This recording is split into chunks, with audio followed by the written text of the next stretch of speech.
Welcome to UU News, our weekly news segment where we explore the most fascinating topics happening across the universe. I'm Sarah. And I'm Jacqueline. My news story this week is less of a news story and more of an announcement. And unless you have been living underneath a granite block, you will have already heard. The Grand Egyptian Museum opens after 33 years of planning and repeated delays. Woo woo. I know, so exciting. The Grand Egyptian Museum, or GEM for short, the largest archaeological museum ever dedicated to one civilization, officially opened to the public following a grand ceremony led by the Egyptian president on November 1st. First conceived all the way back in 1992, and with construction beginning only in 2005, the $1.2 billion project endured over a decade of delays. The 2011 revolution and ensuing political instability, severe shortages of foreign currency, global supply chain breakdowns, and regional security concerns that shifted the final opening from July of this year to finally in November of 2025. Spanning 470,000 square meters and just 2 kilometers from the Giza pyramids, the futuristic complex designed by Hennigan Pang offers unobstructed views of the ancient plateau from its expansive terraces and restaurants. The museum safeguards more than 100,000 artifacts, with over 50,000 on permanent display across 12 interconnected chronological and thematic halls. For the first time since Howard Carter's 1922 discovery, all 5,000 plus objects from Tutankhamun's tomb are reunited in 2 galleries, recreating the original burial chamber atmosphere. Visitors encounter the iconic solid gold funerary mask, inlaid golden throne, 6 disassembled chariots, 3 gilded animal-shaped funeral beds, jeweled collars, ceremonial weapons, alabaster canoptic jars, and the restored nested coffins and mummy of the boy king. Dominating the sunlit atrium stands the relocated 83-ton, 11-meter-tall quartzite colossus of Ramses II.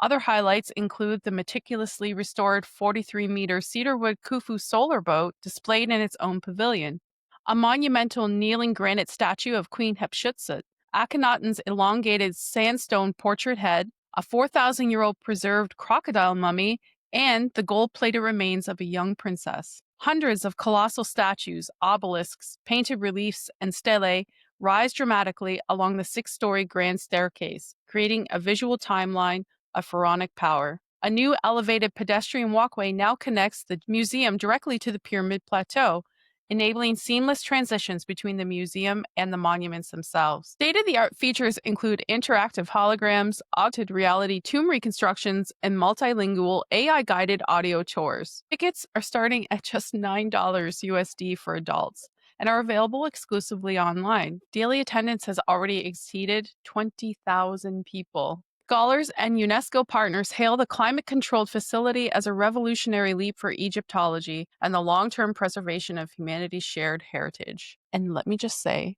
that I am dying to go. That's so affordable. All right. I mean, the trip to Egypt from our current Right. geolocation I is mean, not affordable, but yes, $9 what a USD. relief we get there. Yeah. Oh, girl, I will go there. I will go there. That's a for sure. It's like Yeah. my life's dream trip to go to Egypt. It has been since I was a little kid. So I will for sure. Yeah. It just, Whoever goes first, let us know so we can talk about it oh, with you. people have been going. I mean, online is completely flooded with photos. And I'm extremely, I will say, extremely impressed and also jealous. But ultimately, I am just so, I don't know, it makes me really happy to see that it's finally completed. There's been so many delays and it's taken so long, literally Yeah. 33 years in the making. And seeing the pictures of it, from the outside and also the entrance and a lot of the displays, I've been like trolling online looking for pictures and just information and videos because a lot of people have already made the trip. So I just find it's so beautiful. I love a museum.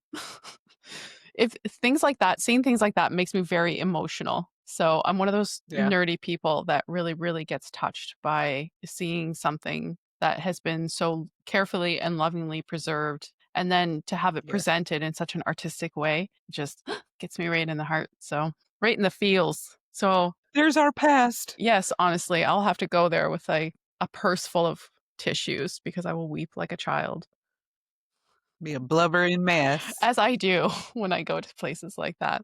Yeah. So, what you got, girl? This is for everyone out there talking about, collective consciousness. We have our moment here, guys. We have our moment. Interbrain synchronization, a hyperscanning EEG study. Mm. What do you know about that? Mhm. A 2025 hyperscanning EEG study published in Frontiers in Neuroscience recorded prefrontal brain activity from an entire classroom of adolescents at the same time while they performed guided group meditations. The key result: during the meditation, the students' brains synchronized with each other far more strongly than during a controlled condition. The coupling was strongest in the theta and alpha bands, which is 4 to 8 hertz and 8 to 13 hertz, with phase locking values showing that dozens of individual brains were oscillating together in near unison. This is among the first direct neurophysiological evidence that a room full of people meditating together can enter a shared multi-brain resonant state in real time. The findings indicate that synchronized contemplative practice can temporarily bind separate minds into a single functional network at the neural level. Rather than each person simply experiencing private relaxation, the group's brains begin to operate as a coherent system, offering a measurable substrate for the we experience, heightened empathy, and sense of unity frequently described in spiritual and meditative traditions. The authors proposed that repeated exposure to such inner brain coherence could strengthen social bonding and even contribute to emergent group level awareness over time. This is our day, guys. Hmm.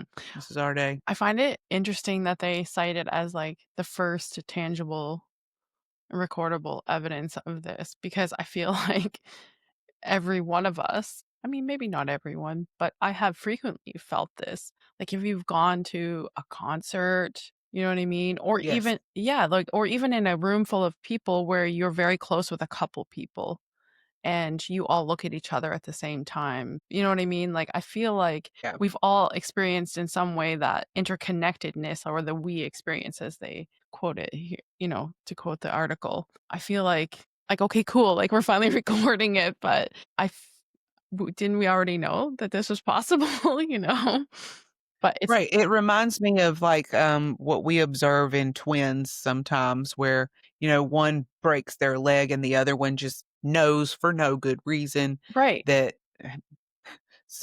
someone's in trouble. My twin's in trouble. Sure. Something happened. Sure.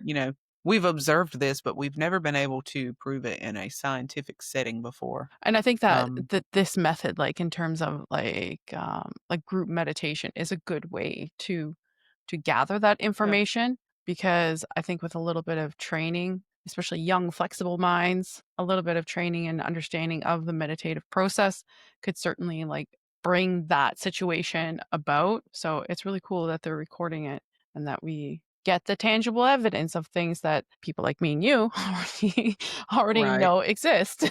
So, yeah, I would hope for everybody to understand how that feels because it's cool when you experience it because it's undeniable. I don't need a scientific study to tell me that I'm interconnected with certain people at certain times. Yeah, Right. yeah. Like a But really science needs someone to tell it that. thanks for coming out, science.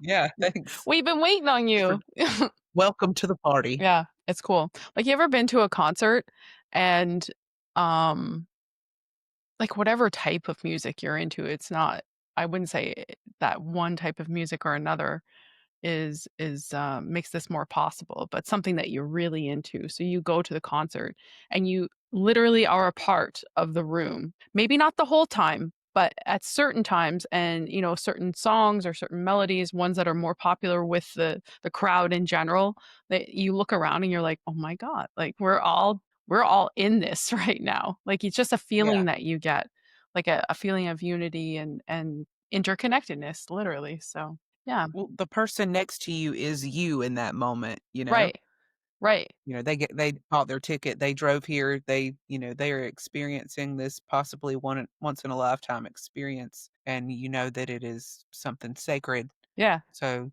we have proved that now, so that's very exciting. it is exciting.